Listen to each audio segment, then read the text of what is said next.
Let's make sure this is good. We are good. Yep, I'm checking on my end over here. I'm gonna pull it up on the other device to keep track of comments. All right. Fantastic. Sweet. Yeah. Welcome, everyone. I know people are probably not, able to just jump in immediately and stuff, but hey, we're already seeing people jump in. This is our first time. Fantastic. Geek Goddess. Hey. Hey, Jeremy. Jeremy, awesome. Hey, Sherlock4869. Yes, the hype is real. Oh my gosh. Yeah. Hey, guys, give us any tidbits of notice if something goes wrong with the stream. This is our first time doing a live stream. Oh my gosh, people just jumping in like crazy. Awesome. So good to see you guys. We got Godspeed, we got Zakura Bujisama, Samuel Potter, Aspen Hunter, Ford Walters, Roboto Rioso III, Cat Cool Cat, Zakura. Yep. All right, Super Effie. Awesome. Welcome, everybody. All right, so let's do a shout out and let everyone know who we are. As most of you know, we're Semblance of Sanity. I'm Caleb. I'm Jacob. And on chat with us from the RWBY Amino app, we have some of our very good friends. We got Josh. Josh, say hello. Let everyone know how awesome you are. I just went silent. Sorry, There I we messed go. things up. No worries, Josh. And hey, I can Rusty. hear now. How are we doing? There we go. All right, so Josh and Rusty are going to be in on this with us for talking about this just, beautiful. You guys don't mind if I'm here, finale. right? Oh, hey, Sonatro. Yeah, just chill in the channel with us. That's totally fine. Yep. Cool beans, man. Awesome, All right, awesome. so let's get into this finale. Oh boy. All right, the Ranger and Knucklemavee fight. That was awesome. Oh my gosh. Okay, so I want to first ask Josh. Josh, you had been just hyped out of your mind on the Amino app for this fight. What are some of the things that you just noticed were just so good about this fight? Oh, the fact that every time that the thing made a noise or just moved, I felt like a chill run down my Oh spine. yeah. And it was creepy, but it was so amazing. It was just each time that the characters would just pop in, you just you didn't know what to expect. Well, And the then- thing is, the Knucklemavee is supposed to be kind of like a horror movie monster. And I was kind of worried that it wouldn't seem as creepy this episode, but no, it was still pretty creepy, and I'm very happy about that. No, honestly, it got more creepy. Yeah, Yeah. absolutely. Hey, Rusty, what were some of the things you noticed about the fight that were just good? What did you like about it? Knucklemavee? Well, I was slightly disappointed because I had seen a picture of a ghoul, and I was really hoping that was going to be it.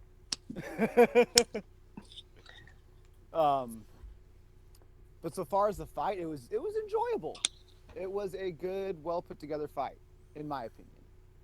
Oh my gosh. Yeah. Okay, so it was multi-staged, right? Like, Jacob, there were the points where we were kind of getting aware of how this Grim fought. It had Right. those gangly long arms, basically like anime tentacle powers, Yeah. which are always stupidly OP. Yep. So, as the Wait, fight so you're progressed- telling me?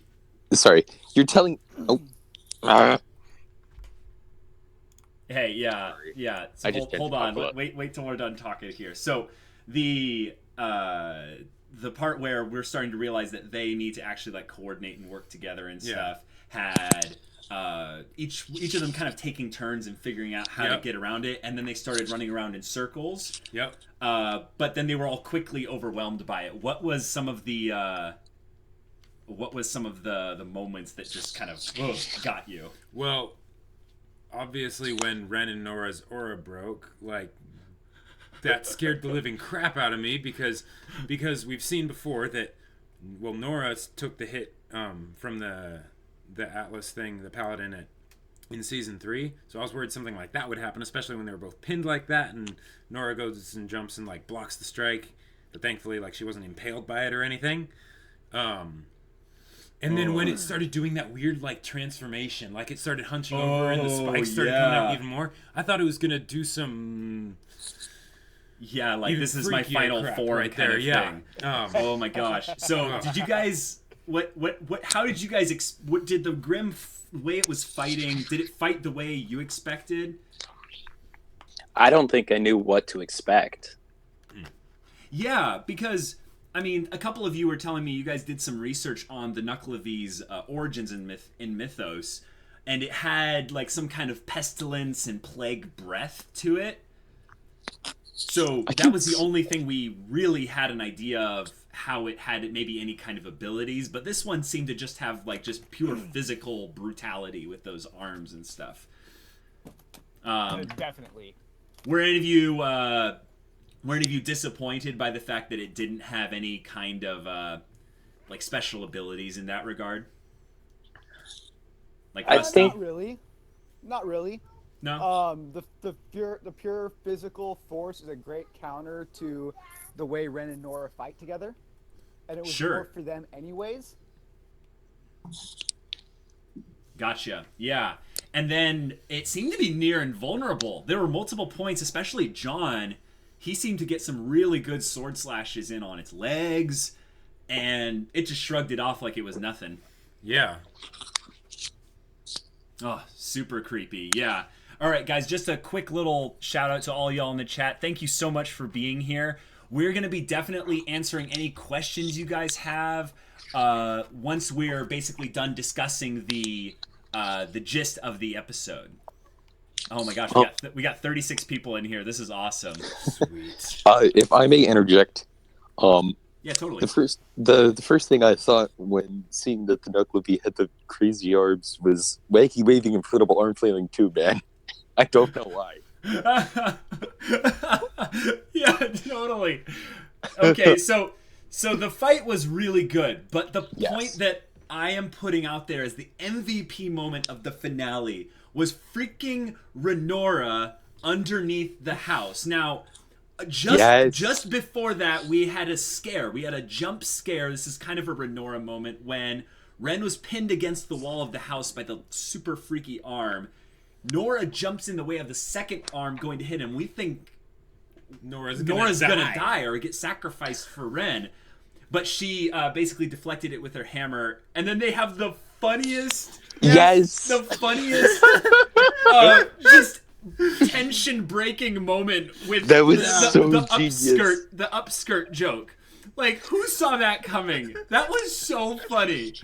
That totally, like, volume 1 or 2 humor where it's just like break the tension with a joke like that. Yeah. It totally felt right. It wasn't unnecessary. And Josh, you noticed the smirk, didn't you? Oh yeah.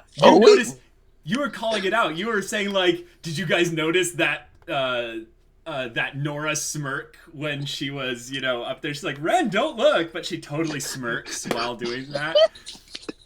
That's amazing. No, that was great. But that, guys, right after that, we have them underneath the house, just like the CRWBY episode. Ren flashes back and sees her as young Nora. Nora is on the verge of breaking down in tears, and she's telling Ren, I won't let you kill yourself like this. What's going through you? Like, Jacob, let's you go for it. Like, what are you feeling in that moment? That was just so good. I was just thinking of the song Boop, and I think I felt Nora's hammer on my heart, just sort of like crushing it. Because that was so good. Because Ren was going crazy. Like the looks in his eyes as he's going after the Knucklemavee, like that was intense. So then when Nora called him out on it, that was so good. Yeah. That was so good. Oh yeah, we forgot to mention that the reason why he had lost it there was because Nora takes a really big hit. Like she literally gets flopped around by one of the arms. Yeah.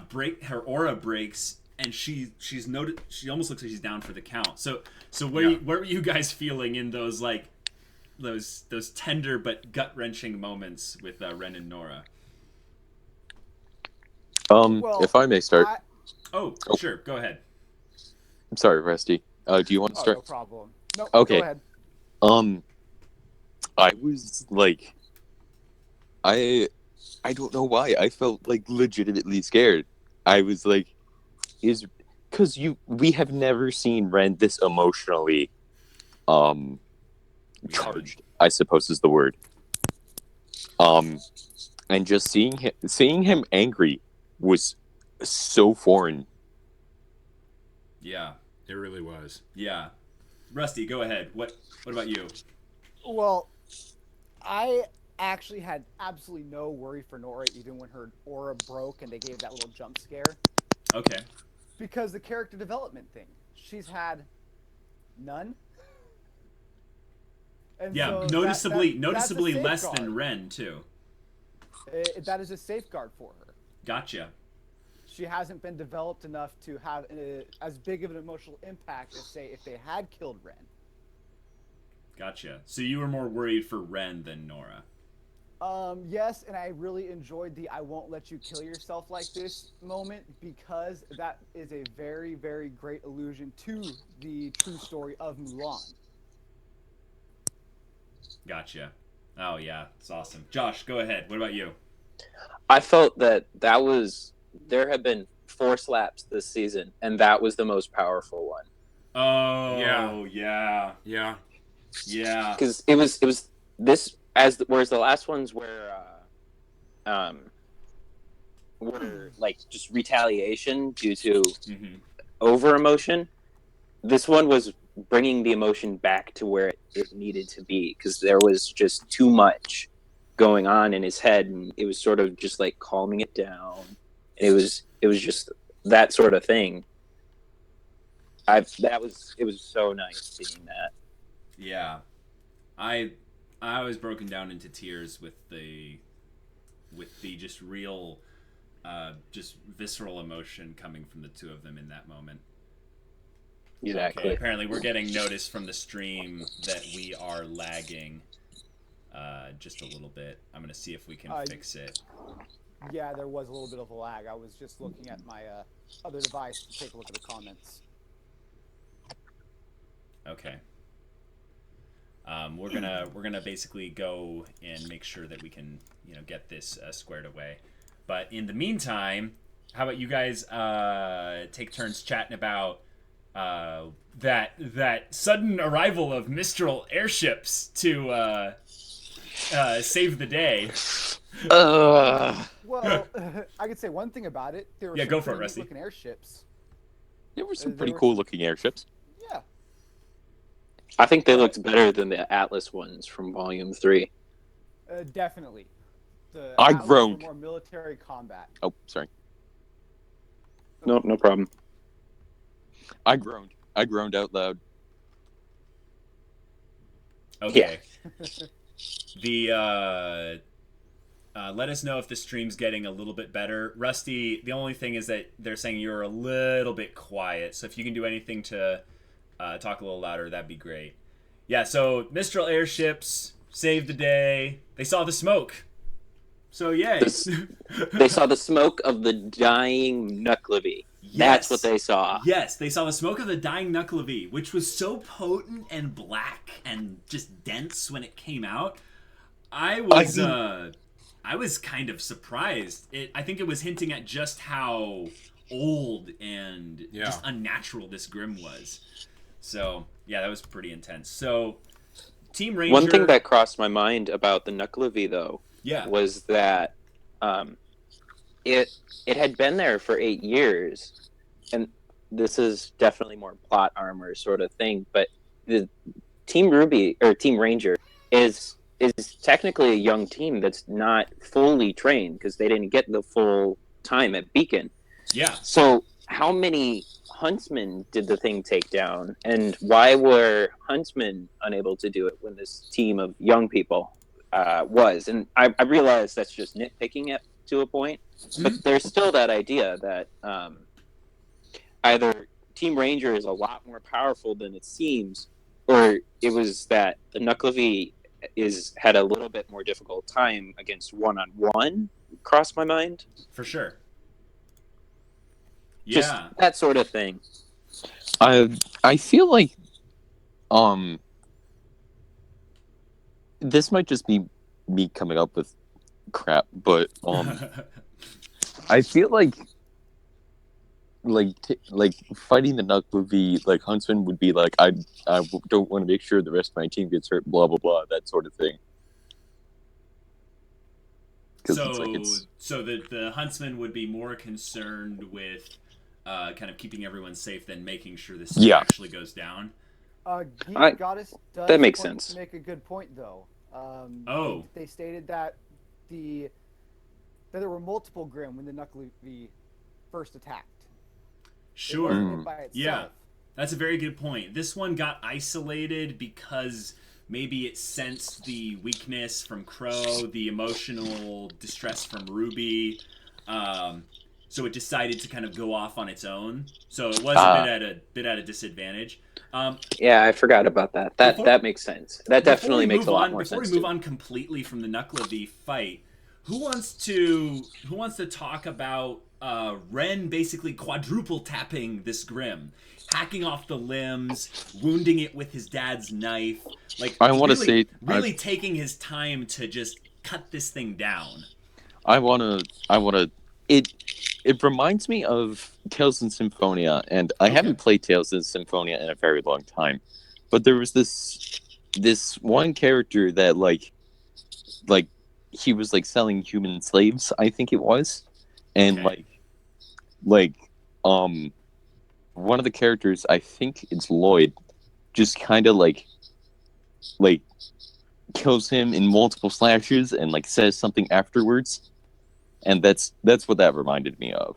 Gotcha. Reminiscing. I went a little different route with that. It actually very much reminded me of the Ellie scene from The Last of Us.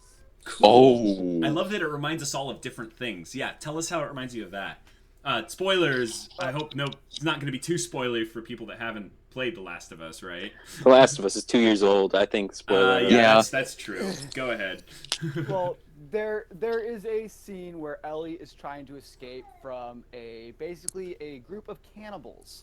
Oh, jeez. Oh, I know exactly what you're talking about. She basically beats this guy's head in with his own machete, swinging for about a good 3-4 minutes straight before they even pull her off, without showing her face at all, or his face.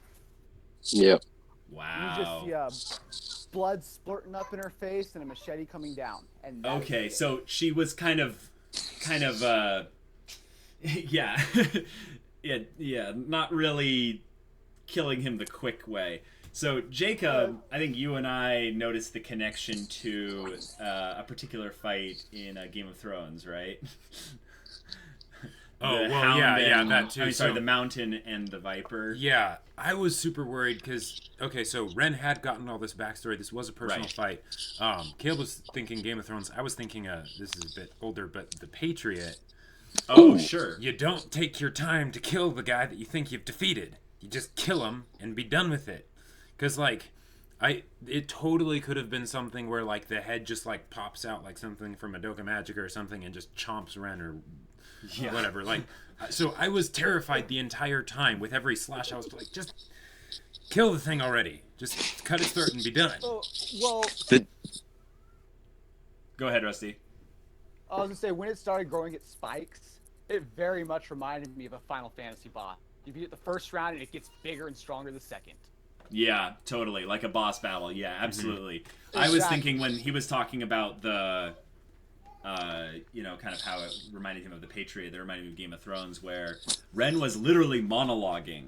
He was monologuing, and yeah, someone noticed it in the comments. Yeah, Geek Goddess, for my mother, for my father, for everyone you've killed, and for myself.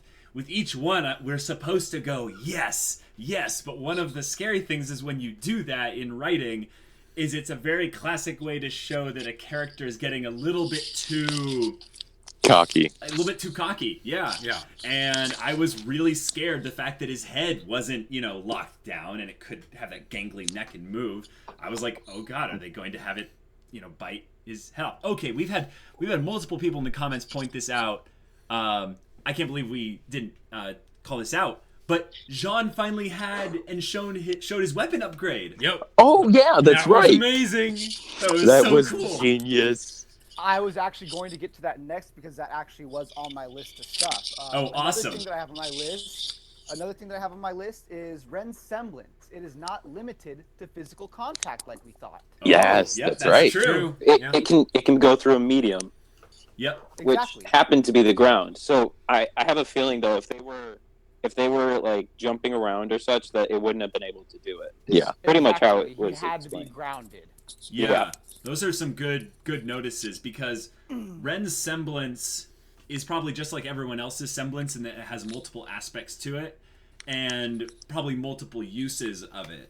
And this is just another example of where him using it was not only something that affected other people, but it shows the mechanics behind it. And I love that because it's showing and not telling as world building. So all in all, really good. You also notice, guys, that the Grimm immediately lost interest in Jean and Qrow when he did that, meaning that it might not be for all Grimm, but Grimm might only see with that emotional radar.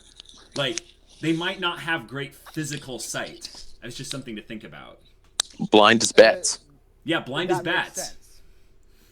It makes absolute sense, like a form of infrared. Yeah, exactly. It's not that they can't see. In fact, they can see really well. Their sight is incredible, but it's inhibited greatly if there's no emotional distress or trauma in the environment. So Yeah. Exactly. They're more prone to going towards that. So if Yeah. something's hidden, they'll go for what they can find. Yeah, they won't go for the emotional one. They'll go for the emotional one, even if there's other people that they see right in front of them. totally. aren't as Jacob wants emotional. to say something. I think he saw something in the chat that was funny.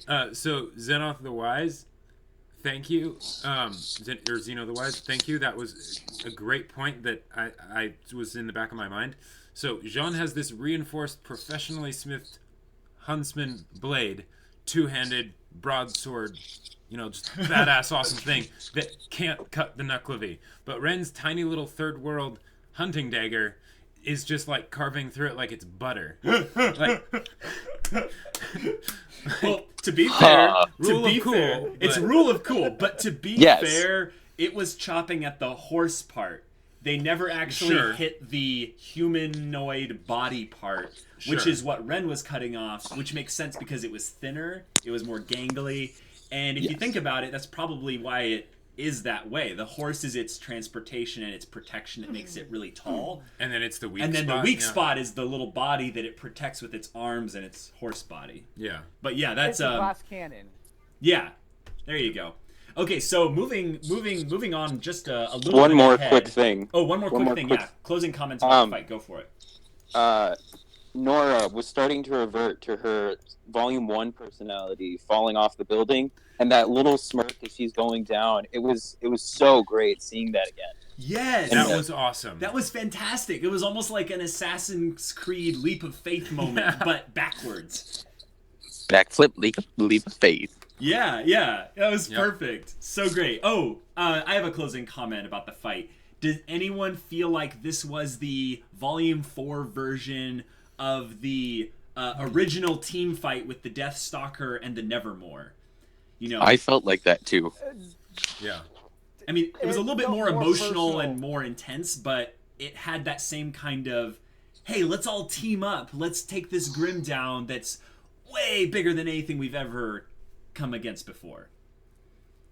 But it was also the idea that they had they're starting to get more into a rhythm of working together, whereas before Jean worked really well with Ren and Nora, but RWBY was just there, and they're starting to definitely mend and like come together as like a team, even though that'll probably end early Volume 5. That's a really good point. Yeah. Cool. Awesome. So, my closing thoughts on the fight. Go for it, Sonatro. I love the beginning of it. Just the black screen and just the noises of the attacks. Yes. Oh, that was genius. Yeah. A nice point being made is that during the Knucklemavee being killed, Ren was actually holding the horn on the head to keep it in place. Oh. Cool. Okay. That was brought up in the comments. Oh, nice. Yeah, that's Awesome. Zeno the Wise again. Awesome. Oh, let's answer a couple questions. Aspen Hunter wants to know, how did RWBY throw Nora with her scythe? I think it's very similar to what we saw in the fight with the Geist. The Geist golem. Sure. Yeah.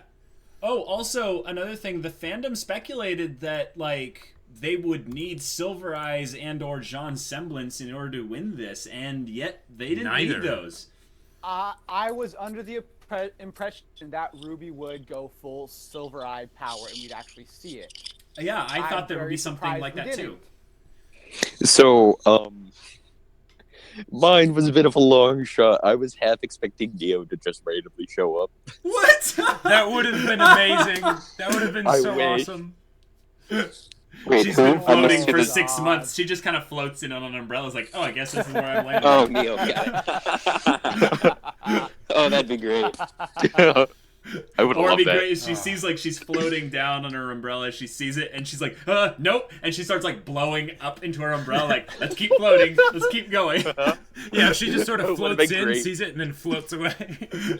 Okay, so Oh man, fantastic fight, Rooster Teeth. Thank you so much. How about... Monty would be proud.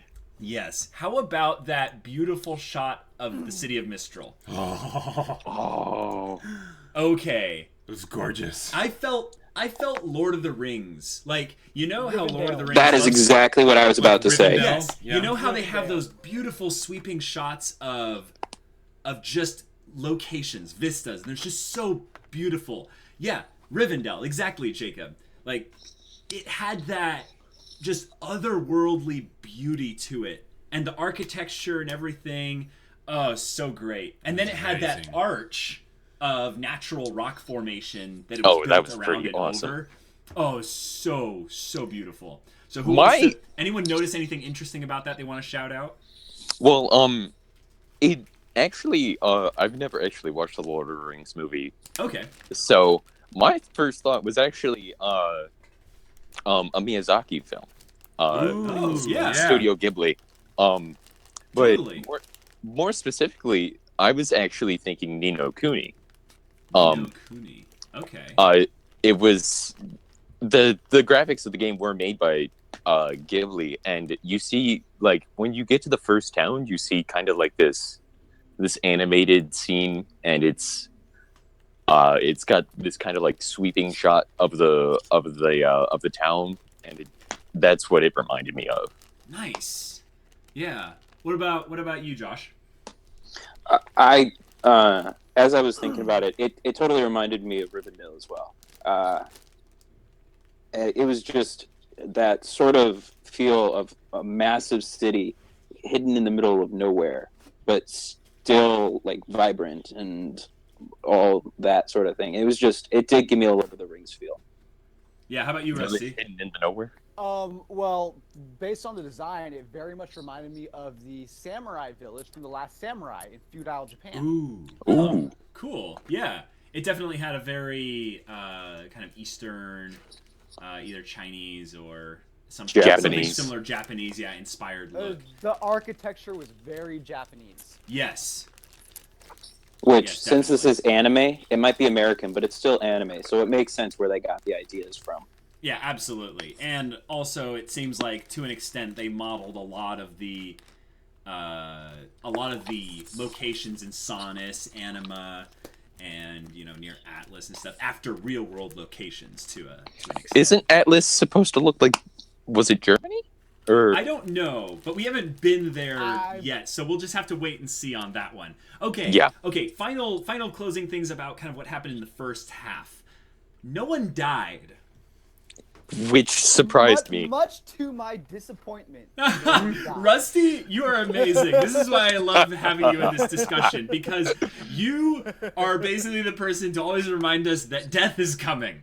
Death Yes. is coming. And it can be good It is in a bad coming, way. And the longer it gets pushed off, the more people it's gonna be. Yep, that's True. That's That's true. true. So I was kind of happy. I expected at least one person to die, but I feel like they're holding off on that for a future volume. They can't have another traumatic finale like volume 3 Volume right after 3. that. Yeah. Well, they could. They could, yeah. But we would hate them. But it's a bit early, right? And I think that was really well modeled in RWBY's letter and the way she talked about like different things on there. So who's got who wants to kick it off when talking about RWBY's fantastic letter? I do. Oh wait, no, somebody else can because Okay, I did go it the for last I've time. got one thing to say about that. Go for it, Rusty. That was Monty's song playing in the background when she was speaking. Yes. Yes. Which one? Yes, it was. The Oh. song dedicated to Monty. Cold? Oh, was it cold? I'm not 100% sure, but that makes perfect sense now that I think about it. Someone sound off in the comments if we're off in the. I don't remember the name to it. Okay, I don't know if it was it cold. Okay, Stoic Drug says it's Yes. Stoic Drug says it was cold.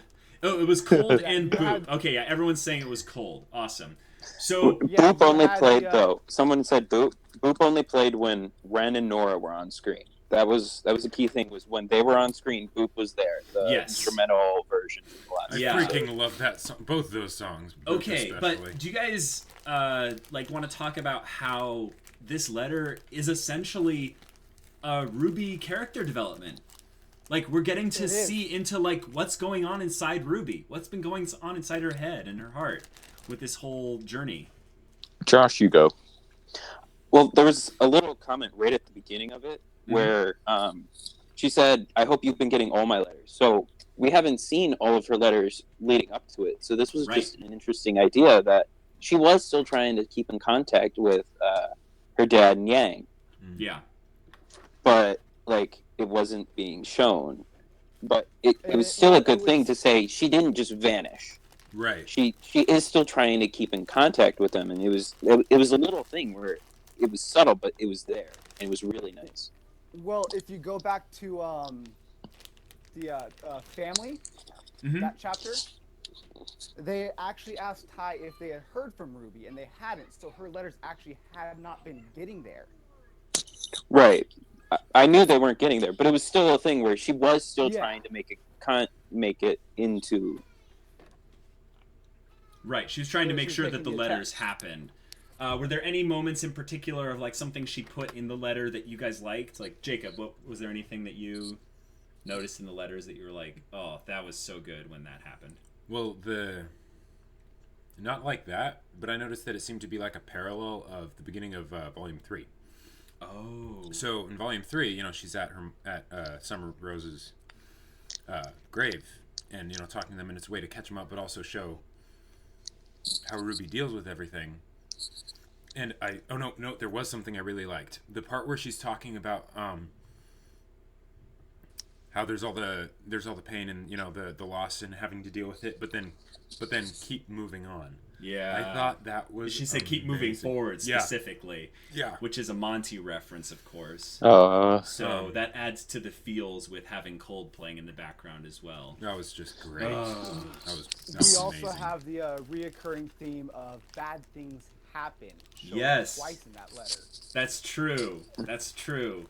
She talked also about how much she missed everyone, and that was about the point where she started to break down into tears of how much she missed not only her dad and Yang, but she also missed Weiss and Blake. And going through this journey was reckless. Something that they said would be reckless, and she's learned. She agreed. She knows that they were right. And that whole experience that she went through, she probably regrets it to some small extent, except that they were able to make it through everything okay. And she was kind of proud to say, "I made it. I made it to Mistral, or we made it." We're all here. So with specifically Weiss, Blake, and Yang, they're all going on their little continuations of what they had set up in the penultimate episode. How did you guys feel about them kind of using the letter as a backdrop while they showed kind of where they're all going. I Sinatra, thought- do you want to weigh in on that?